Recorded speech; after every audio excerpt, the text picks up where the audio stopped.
خاتمہ سوء خاتمہ، یعنی یہ برے کیا کہتے ہیں خاتمے کی کیا کہتے ہیں حرکتیں ہیں کہ انسان اگر ایسے اس حالت میں اٹھ کر کوئی مردہ آ جائے تو آدمی پیشاب کر مارے گا، یبو النفس، یعنی جیسے شیخ نے کہا کہ وہ موت مارے گا، جس کو کہتے ہیں نا ہم کہتے ہیں وہ پیشاب کر مارے گا، یہ ہماری پیشاب نکل جائے گا ایسے۔ چھوٹے بچے اگر دیکھ لیں تو وہ ڈر کے مارے مر جائیں۔ کن خیالات میں کون سی دین کی بات کرتے ہو؟ وہ روحوں کے آنے جانے کی بات کرتے ہیں۔ قرآن نے کیا کہا ہے؟ ایک بات اور بتا دوں جو شیخ نے کہی کہ بدعت ایسے نہیں آتی، بدعت جب آتی ہے تو ساتھ میں اس سے بری چیز لے کر آتی ہے۔ بدعت تو آتی ہے، اس کے ساتھ بری چیز لے کر آتی ہے، اور بدعت سے بری کیا چیز ہے؟ شرک، جو سب سے بڑا جرم ہے اس روئے زمین کا۔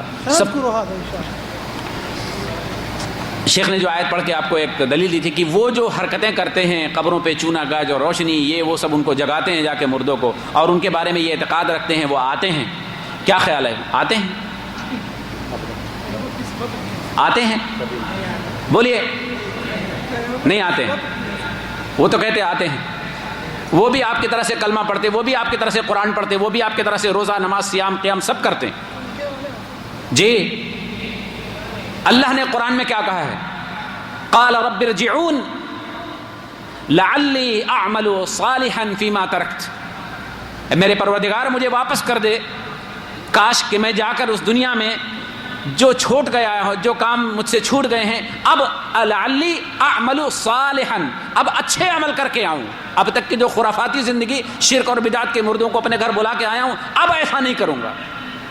لعلی اعمل صالحا فیما ترکت۔ اللہ تبارک تعالیٰ نے جواب کیا دیا ہے؟ کھلا انہا کلمۃ هو قائلها ومن ورائہم برزخ الی یوم یبعثون۔ اللہ کی قسم صرف یہ الفاظ اگر ان کے سمجھ میں آ جائیں تو توبہ کر لیں اپنے انہیں عقیدے سے، ایسے عقیدوں سے۔ کیا کہا ہے اللہ نے؟ ایک روح کہتی ہے اے اللہ مجھے واپس کر دے اس دنیا میں جا کر، میں اب اچھے اعمال کر کے آؤں۔ اللہ کیا کرتا ہے؟ کھلا، ہرگز نہیں، قطعا نہیں۔ کلا کا ایسے بولتا جانا، لا، لا کا مطلب نہیں، کلا قطعا نہیں، ہرگز نہیں، ایسا ہو ہی نہیں سکتا۔ امپاسبل، نظیم بھائی کہہ رہے ہیں امپاسبل، ممکن ہی نہیں ہے، ناممکنات میں سے ہے یہ چیز۔ انہا کلمۃ، یہ تو اس کے منہ کا ایک بکواس ہے، افواہ ہے جو اپنے منہ سے بک رہا ہے، یہ اس کا اپنا خیال ہے۔ کلا انہا کلمۃ، یہ ایک کلمہ ہے جو اپنے منہ سے بک رہا ہے۔ یہ قرآن ہے، یہ میں اپنی نہیں، شیخ ماجد کی نہیں بات کر رہا ہوں، یہ اللہ کا کلام ہے، قرآن بولتا ہے کلا انہا کلمۃ هو قائلها، یہ ایک کلمہ ہے جو وہ بکواس کرتا چلا جا رہا ہے۔ سورہ مومنون، سورہ مومنون 18واں پارہ ہے اور سورہ مومنون ہے یہ۔ کلا انہا کلمۃ هو قائلها ومن ورائہم برزخ الی یوم یبعثون، یہ برزخ میں قیامت کی صبح تک رہے گا، اس سے پہلے اس روئے زمین پر آنے والا نہیں، اس دنیا میں آنے والا نہیں۔ قرآن کو جھٹلاتے ہو، قرآن کے آیات کو جھٹلاتے ہو۔ احادیث کا ذکر کیا، شیخ نے حدیث ذکر کی ہے۔ یہ حضرت جابر بن عبداللہ بن حرام رضی اللہ تعالیٰ عنہ کے تعلق سے حدیث ہے کہ رسول اللہ صلی اللہ علیہ وسلم نے حضرت جابر بن عبداللہ کے والد کے بارے میں ان سے کہا، حضرت جابر سے کہا، اور اللہ تبارک تعالیٰ نے ڈائریکٹ بات کی۔ نبی صلی اللہ علیہ وسلم نے پوچھا حضرت جابر سے کہ تمہیں پتہ ہے اللہ نے تمہارے باپ سے کیا کہا ہے؟ ما قال اللہ لاباک، اللہ تبارک تعالیٰ نے تمہارے والد سے، تمہارے باپ سے کیا کہا ہے؟ کفاحن، ڈائریکٹ بات کی۔ بڑے پیارے الفاظ ہیں یہ، غور کرنے کے۔ ما کلم اللہ احدا قط، اللہ تبارک تعالیٰ نے کسی سے بات نہیں کی، لیکن یہ بات ان سے کہی ہے شہید ہونے کی، کہ کوئی بات کرو، کوئی امید لگاؤ مجھ سے، تمنا علیہ، تمنا علیہ اعطیک، جابر کے باپ مانگو مجھ سے، میں دینے والا ہوں۔ اللہ سے بڑا کوئی دینے والا ہے؟ تمنا کرو، جابر کے باپ تمنا کرو، مجھ سے مانگو میں تمہیں دوں۔ کیا کہتے ہیں؟ قال ربی تحیینی فاقتل میرے پروردگار سنو، کان کھولو، عقل کھولو، دل کھولو، بصیرت اور بصارت دونوں کام میں لاؤ اس وقت۔ بدعتیوں کے لیے خاص کر یہ جملہ ہے، اپنے عقیدے کی اصلاح کے لیے عقل بھی کھولو، دل بھی کھولو، آنکھ بھی کھولو، دل کی بصارت بھی کھولو، بصیرت بھی کھولو۔ کیا فرمایا ہے؟ تمنا کرو مجھ سے، میں تمہیں دوں گا۔ کیا کہتے ہیں؟ اے میرے پروردگار مجھے زندہ کر دے، میں تیرے راستے میں جا کر دوبارہ پھر قتل کیا جاؤں۔ اللہ تبارک تعالیٰ نے کیا کہا ہے کہ میں نے لکھ دیا ہے کہ جو آ گیا وہ واپس نہیں جاتا، لا یرجعون، واپس نہیں جاتا، جو وہاں سے جا کر آ گیا اب دوبارہ نہیں جاتا۔ یہ حدیث کیا ہماری عقل کو کھولنے کے لیے کافی نہیں ہے؟ کیا صحیح نہیں ہے؟ ہم مردوں سے امیدیں لگا بیٹھے، اللہ 24 گھنٹے ہر لمحے ہماری سنتا ہے، اللہ سے نہیں مانگتے، مردوں سے مانگنے چلے جاتے ہیں۔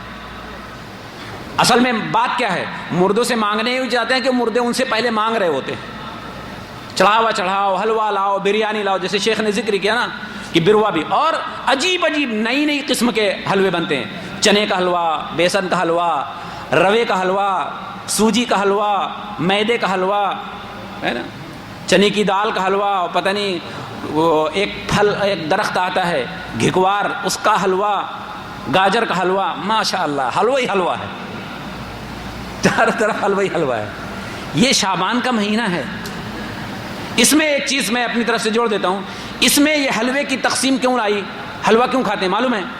کہ غزوہ احد میں رسول اللہ صلی اللہ علیہ وسلم کے دانت شہید ہوئے تھے، تو کہتے اس لیے اللہ کے بندے 15 شعبان کی رات سے نبی صلی اللہ علیہ وسلم کے دانت شہید ہونے کا کیا تعلق ہے؟ وہ تو سن 3 ہجری میں شوال کے مہینے میں ہوئی تھی، اور نبی تو دکھ اور درد اور پریشانی کے عالم میں اگر کھایا ہوگا تو دکھ اور درد دانت نہ ہونے کی شکل میں تب کھایا ہوگا۔ تمہارے تو دانت بڑے بڑے کھاتے ہو، اگر نبی سے محبت کا ایسے ہی دعویٰ، پھر کھاؤ حلوہ کھاتے ہو۔ جتنی رسمیں ان بدعتیوں نے ایجاد کی ہیں، اللہ کی قسم ان کے کھانے پہ پابندی لگا دو، ان کا مذہب ختم ہو جائے گا۔ جاؤ، یہ میرا چیلنج ہے، کر کے دیکھ لو جائے۔ ان کے کھانے کے مذہب، ان کے کھانے کے رسم و رواج پر پابندی لگا دو کہ کوئی بھی تہوار تمہارا ہے، کوئی بھی رسم تمہاری ہے، اس پہ ہم کھانے پہ پابندی لگاتے، تمہارے عمل پہ پابندی نہیں لگاتے، اللہ کی قسم ان کا مذہب ختم ہو کے رہ جائے گا۔ ایک تو بتاؤ ایسی بدعت جو ان کے پاس ہے جس میں کھانے کا چکر نہ ہو، قرآن خوانی ہو تو کھانا، کوئی مرے تو کھانا، کوئی پیدا ہو تو کھانا، شادی ہو تو کھانا، 10واں ہو تو کھانا، 40واں ہو تو کھانا، تیجا ہو تو کھانا، برسی ہو تو کھانا، کوئی باقی ہے کھانے کے علاوہ؟ کچھ کام چھوڑو بھی تو، صدقہ کرتے ہو، زکوٰۃ کرتے ہو مردوں کے لیے، قبروں کے لیے۔ اللہ کی قسم اس روئے زمین پر مسلمان ایسے ہیں جن کے جسم پہ کپڑا نہیں، پیٹ میں کھانا نہیں، ان کے لیے کرو، ان کے لیے کرو تو موت آ جاتی ہے۔ ان کو کریں گے جو جن سے تم امیدیں لگا کے بیٹھے ہو، جن سے تمہاری امیدیں، تمنا، آشنا پوری لگی ہوئی ہیں کہ یہ ہمیں دیتے ہیں، تو جو دینے والا ہو وہ لیتا ہے کبھی؟ جو دینے والا ہو وہ کبھی لیتا ہے؟ اللہ کو کبھی کچھ دیا؟ جی اللہ کو کبھی کسی نے کچھ دیا ہے؟ بولیے، اللہ سے لیتے ہیں سب کے نہیں؟ تو اللہ تو کبھی کچھ نہیں لیتا۔ تم جن سے لیتے ہو ان کو دینے پہنچ جاتے ہو، اگر وہ دینے والے ہیں تو لیتے کیسے؟ عقل کا استعمال کرو، ان بدعات اور شرکیات سے باز آؤ۔